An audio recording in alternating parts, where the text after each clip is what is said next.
So give me 3 keys to writing a great last email. I think number one is this probably will come as no surprise, but a subject line that signals that this is their last chance or final notice or last call. I know this might sound like cringy, outdated advice, but I simply have not been able to outperform this sort of tried and true technique despite resisting it for the past couple of years, to be honest. So if in doubt, it's hard to go wrong with that. The second piece is almost more of a landing page level consideration, but it's actually making, and I know this could be controversial and people have different takes on this, but I'm a big believer in actually making the promo expire almost out of the minute of when you say it's going to expire. I know people have Mm. different philosophies on this.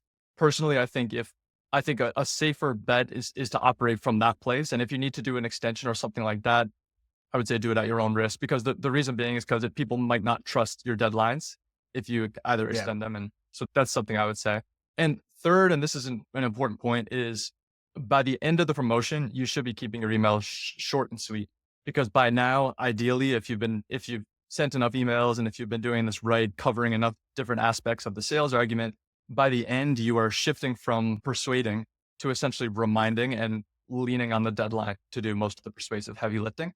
So the more you get in your own way by trying to sell, you're just getting in the way of the Mhm. natural forces of that deadline. So you might as well just wield that instead and keep it short and sweet.